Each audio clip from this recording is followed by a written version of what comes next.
नमस्कार मित्रांनो, आज मी आलेलो आहे ह्या पापी दुनियात पुण्यवंत माणसाला शोधायला. ह्या मामांना बरेच जण ओळखतात. राम राम. हे आहेत अशोक मामा कचरे. ह्यांचं गाव आहे कळसंबर नेकनूर पशी आहे, बीड जिल्ह्यात.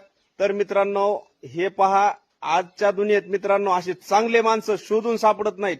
आपण म्हणतो की ह्या दुनियात पैसा असल्यावर सर्व काही भेटतं, पण मित्रांनो पैशाने भेटतं, पण न पैशाने भेटणारी वस्तू म्हणजे मित्रांनो, आज आपण म्हणतो अन्नदान करू, लंगड्या पांगड्याला मदत करू, पण आज मित्रांनो आपण एखाद्या लंगड्याला जर मदत केली आणि उद्या जर नाही केली तर तोच लंगडा आपल्याला शिव्या देतो. पण मामानी जो निर्णय घेतला तो इतका उत्तम आहे की ते म्हणले लंगड्या पांगड्याला मदत न करता मुक्या प्राण्यांचा मला आशीर्वाद घ्यायचा आहे. आणि ते काय करतेत, मुक्या प्राण्यांना एक बेन आहे, गवत घास.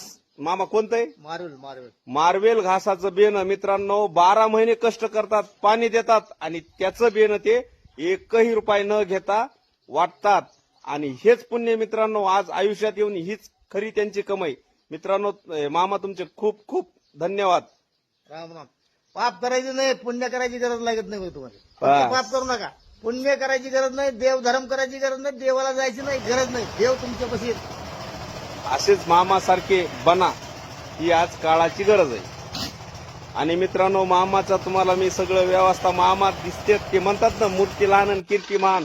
मामाजवळ आलोय पण असं वाटतं की इथून जाऊच नाही, इतकं स्वच्छ आणि इतका परिसर छान वाटतोय. मित्रांनो, पुण्याचं काम म्हणजे मामा तुम्हाला जमीन किती? 3 एकर. किती? 3 एकर. 3 एकर. आणि तुम्ही एवढा मोठा बारदाना सांभाळताय आणि हे लोकाला जर तुम्ही फुकट दान करताय, ह्याच्यात तुमचं काय समाधान आहे? श्रीमंती पैशाचीच असली म्हणजे श्रीमंत माणूस होत नाही, मनाची श्रीमंती पाहिजे. वाह, लाखात एक वाक्य. पाप करायचं नाही, पुण्य करायची गरज लागत नाही. पाप करूनी पापी म्हणे सैरा वैरा पण कैर. अरे काय काय केलं सगळ्या माणसा देवाला पार करते.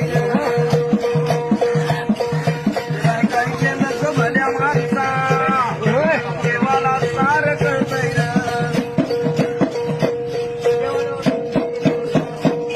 तुझी सावली तुझ्या बाजूला कधी दूर होतच नाही. तू केलेले कर्म सोडून जात नाही. अरे शांती तुला ते झोपू देईना, दिंड तुझला छळतय. काय काय केलं ग भल्या माणसा देवाला सार कळतय.